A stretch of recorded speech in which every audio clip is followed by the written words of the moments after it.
Jadi kau dan keprihatinan yang seperti ini, waktu sudah pendek dan semua harus segera diselesaikan. Bahwa perubahan ini kalau bisa, kalau bisa ini harus kita selesaikan sebelum 2024. Karena problemnya sangat rumit, Pak. Tapi sekarang ini sudah bicara praktis, apa tindakan taktis yang harus dilakukan. Dan jelas sekali tujuannya Indonesia bangkit untuk menyelamatkan Indonesia.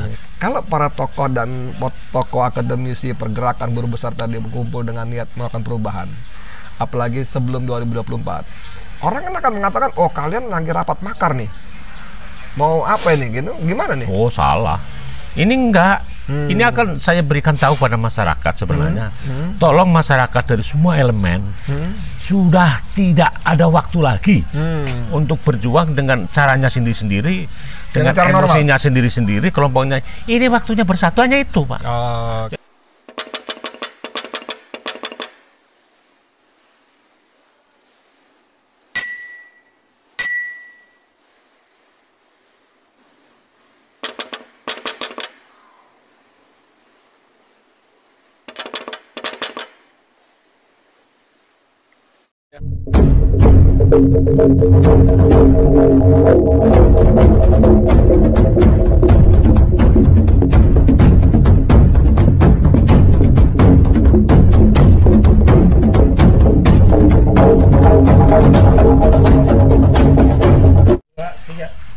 Bismillahirrahmanirrahim. Assalamualaikum warahmatullahi wabarakatuh. Saudara, dengan saya Edi Mulyadi dari Forum News Network FNN. Tapi saudara sekalian, pagi ini kita di Yogyakarta kerja bareng dengan apa aja nih, Bartup?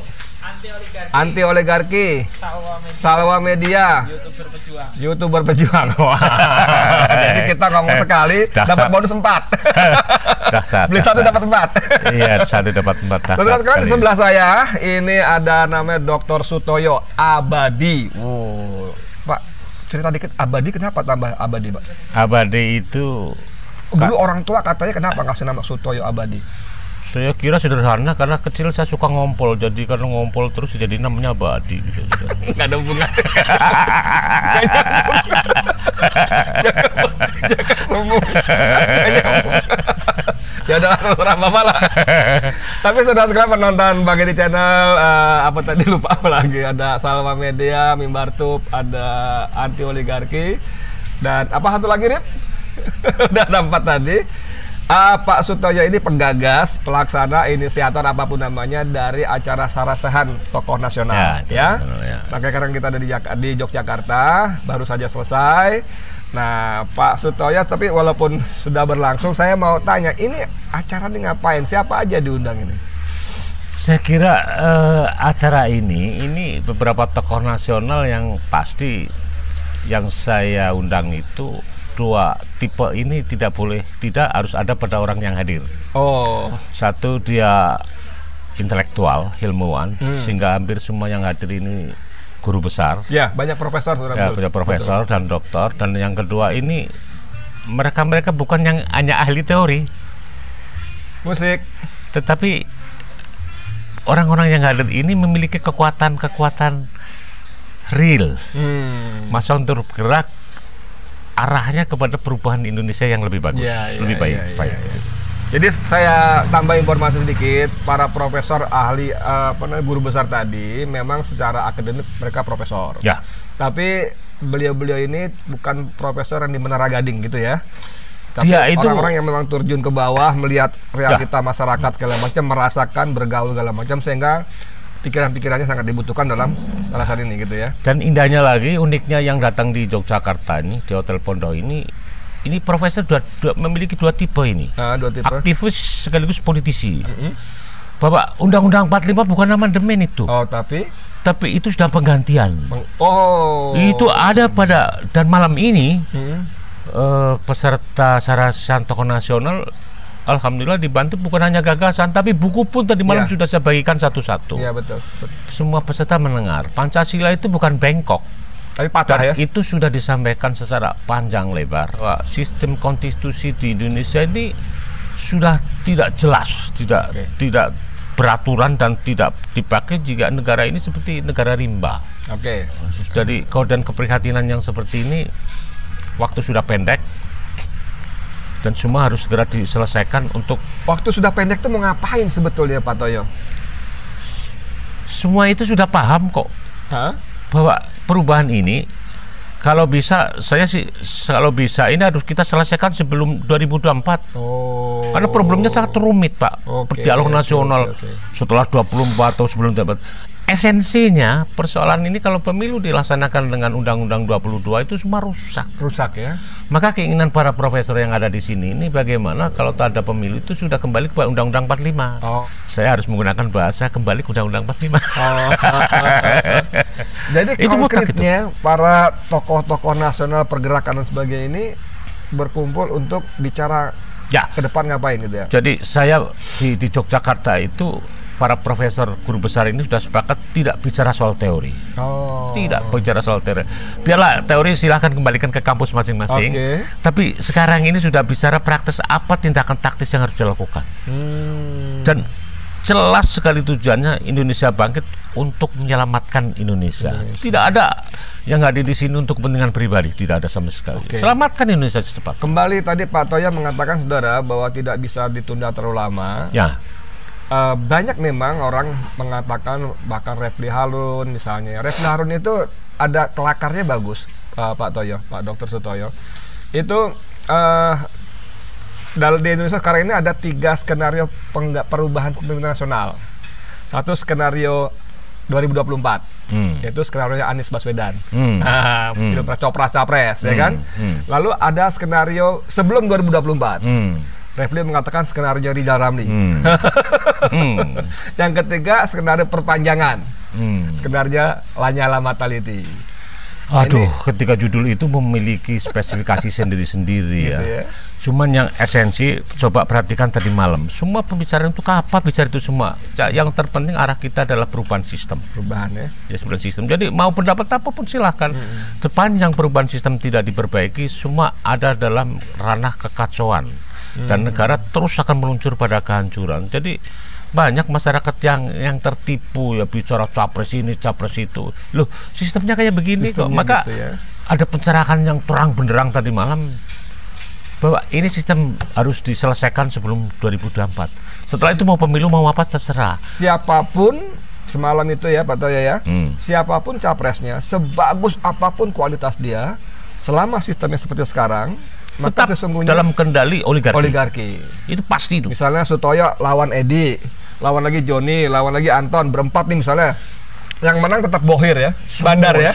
Semua permainan itu akan masuk kotak Pandora, kecelakaan semua itu. Jadi pasti itu akan dikendalikan oleh oligarki dan ini harus kita hentikan. Yang menarik lagi semalam itu untuk oligarki ini, keadaan ini tidak bisa Pak diselesaikan dengan cara normal. Refli Harun kan juga mengatakan itu. Semua tokoh-tokoh politis itu nggak bisa. Contoh, ada kasus Omnibus Law, ada perpu kayak gini. Kalimat terakhir silahkan masuk ke MK. Itu pembodohan yang sangat bodoh itu. Itu hanya mainan boneka saja itu. Nggak boleh itu. Ini harus digempur Pak. Ya saya mau satu pertanyaan yang kritikal, tapi saya nggak tahu bagus apa enggak. Cuman saya tanya aja. Kalau para tokoh dan tokoh akademisi pergerakan buruh besar tadi berkumpul dengan niat melakukan perubahan, apalagi sebelum 2024, orang kan akan mengatakan, oh kalian lagi rapat makar nih, mau apa ini gitu, gimana nih? Oh salah. Makar itu kan kalau kita menyampaikan satu gagasan-gagasan yang berbau makar. Ini enggak. Ini akan saya berikan tahu pada masyarakat sebenarnya. Tolong masyarakat dari semua elemen sudah tidak ada waktu lagi untuk berjuang dengan caranya sendiri-sendiri, dengan emosinya sendiri-sendiri, kelompoknya. Ini waktunya bersatu hanya itu, Pak. Jadi bukan soal makar atau tidak makar. Akan saya beritahu pada masyarakat ini tokoh nasional sudah bersatu di Yogyakarta. Tolong rakyat, apakah itu latar belakang agama, sudah situ selesai. Kini ada satu kata, ini ada common enemy, ada musuh bersama ini yang namanya oligarki, dan Indonesia sudah dijajah Cina. Titik. RRC maksudnya. Ya. Jadi bukan makar ya? Bukan makar. Jadi, kalau orang waras pasti tidak makar, tapi kalau buzzer mungkin makar. Jadi memang saudara, kalimat makar ini sengaja dinarasikan dengan pengertian yang diputar balik. Ya. Katakanlah misalnya para tokoh itu sepakat untuk menghentikan presiden lebih awal, misalnya ya, sepakat begitu. Itu tidak makar, karena Undang-Undang Dasar kita, Konstitusi kita pasal 7A itu jelas-jelas memungkinkan presiden dan wakil presiden diberhentikan di tengah masa jabatan. Jadi memperpendek, memberhentikan presiden dan wakil di tengah masa jabatan tidak makar. Yang makar itu justru kalau memperpanjang. Nah, itu tidak ada dalam konstitusi. Iya, saya kira itu kalimat yang cukup intelektual ya. Tapi ada lagi landasan yang tidak bisa dibantah, Pak. Loh, negara itu yang memiliki kedaulatan siapa? Rakyat. Yeah. Ketika negara sudah tidak melibatkan rakyat ke arah tirani, perhatikan. Rakyat sudah tidak perlu ada kompromi. Dan tidak ada perlu dengan pemerintah. Pilihannya tinggal satu, mengikuti kedaulatan. Pemerintah itu hanya mandat dari rakyat kok. Jadi nggak ada itu makar ini. Kalau rakyat sudah berkehendak, jangan sombong untuk melawan kekuatan rakyat. Jangan sombong. Betul, itu berbahaya sekali. Pasti jatuh. Sehebat apapun penguasa, ini melawan rakyat, skala politik internasional, Pak. Siapapun penguasanya. Siapapun, Pak. Di negara manapun, oleh siapapun. Kalau lawan rakyat, tumbang. Pasti tumbang. Jadi kalau penguasa dimanapun di belahan muka bumi ini ketika mulai berani melawan rakyat, itu sinyal dia akan tumbang. Pasti itu. Pak Toyo, hasil pertemuan ini nanti apa outputnya? Apakah dalam bentuk deklarasi atau apa atau tidak. apa? Jadi ini kan tahap pertemuan pertama. Maka saya akan minta saran dari para guru besar itu. Ini hari ini akan kita lanjutkan. Habis ini kita perlebar, Pak. Jadi saya tahu di situ ada ormas Islam yang mau bergerak, ini ada gerakan mahasiswa satu sisi. Ini harus disambungkan, Pak. Dan ini tahap awal, Pak. Dan waktu dekat ini kita akan perlebar. Ini masih banyak tokoh-tokoh nasional yang belum bisa bertemu. Ini harus segera dipertemukan kembali secepatnya. Tapi saya tetap memperhatikan saran daripada tokoh-tokoh yang ada di Jakarta. Semacam ini kan orang-orang biasanya ngumpul ini itu bikin deklarasi capres, ini deklarasi apa gitu nggak ya? Untuk apa deklarasi ini? Wong sekarang saja kan ada dalil ya. Silahkan istana di demo, silahkan MPR di demo. Emang mereka tidak akan mendengar. Hanya satu pikirin itu ya? Mereka dipikirin. Hanya satu kata, sekali bergerak selesai.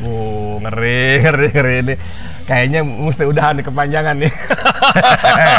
Ya, berarti itu Pak Toyo ini saya menilai seperti orang udah putus urat takut ini. Sementara saya masih punya stok takut. Saya kira bukan takut tidak takut, dan saya berharap bukan saya. Pemimpin sejati itu baru akan lahir pada kondisi sulit dan penuh dengan risiko. Itu pasti di situ. Itu seleksi alam, Pak. Mantap. Tapi kalau pemimpin yang sudah tenang, ini pemimpin cebong itu. Iya. Nakoda diketahui kejagoan kehandalannya ketika badai. Ya, badai datang. Pasti itu. Kalau laut tenang-tenang, udahlah biasalah. Itu